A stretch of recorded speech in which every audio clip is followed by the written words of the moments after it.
আমি এক জাহেল ফ্যামিলির আলেম। আমার পারিবারিক অবস্থা এমন যে কেউ কারোর সাথে একান্ত প্রয়োজন ছাড়া কোনো কথাই বলে না। তবে গত 2-1 বছর আগে নিজে থেকে আগ্রহে সবার সাথে হাসি খুশি মজাক করার অনেক চেষ্টা করি, কিন্তু মানুষ তো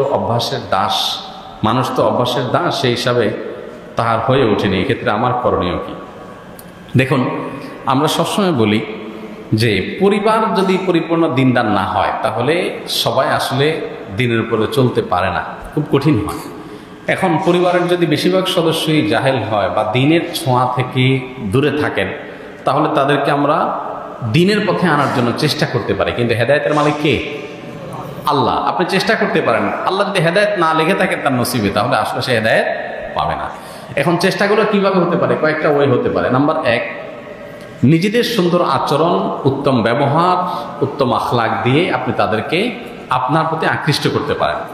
অনেক ছেলে আছে বাবাকে দিনের দাওয়াত দেয়, বাবা কথা শোনে না, হয়তো তার বাবা টাকা পয়সার জন্য স্ট্রাগল করছে, তো আপনি তাকে দাওয়াত দেওয়ার জন্য অনেক বেশি সিরিয়াস হয়ে যান, হালাল উপার্জন করে বাবার অভাব দূর করে দেন, তখন দেখবেন বাবা আপনার কথা এমনিতেই শুনবে। তো এইভাবে পরিবারের সদস্যদেরকে বৈধ উপায়ে তাদেরকে কনভিন্স করার চেষ্টা করতে হবে। এর বাইরে তাদেরকে হেদায়েতের জন্য আল্লাহর কাছে চোখের পানি ফেলে দোয়া করতে হবে। আমরা অনেকে শুধুমাত্র ওয়াজ নসিহত করে ছেড়ে দিই, আমি আল্লাহর কাছে দোয়া করবো। আসল তো তার দিলের মালিক আল্লাহ তাআলা।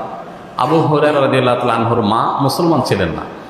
তিনি মুসলমান হওয়ার কারণে তার মা তাকে শারীরিকভাবে টর্চার করতেন, কিন্তু মা যেহেতু কিছু বলতে পারতেন না, নবীজির কাছে এসে দোয়া চাইছেন, হে আল্লাহ রাসূল, আপনি একটু দোয়া করে দেন মায়ের জন্য।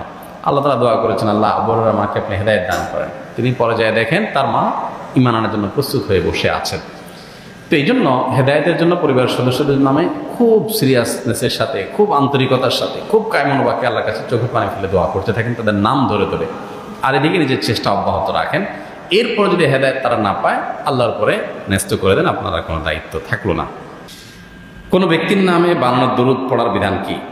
কোনো ব্যক্তির নামে বানানো দরুদ মানে কি বোঝাতে চেয়েছেন আমি জানি না। মানে কোনো ব্যক্তি একটা দরুদ বানাইছে, ওইটা পড়া যাবে কিনা? যদি এটা মিনিং হয় বা এটাই উদ্দেশ্য হয়, তাহলে তার উত্তর হবে, কোনো ব্যক্তি একটা দরুদ বানালো নবী সাল্লাল্লাহু আলাইহি ওয়াসাল্লামের নামে, এই দরুদ বাংলায় হোক, আরবিতে হোক, ফার্সিতে হোক, এটা দরুদ মানে দোয়া, নবী সাল্লাল্লাহু আলাইহি ওয়াসাল্লামের জন্য দোয়া।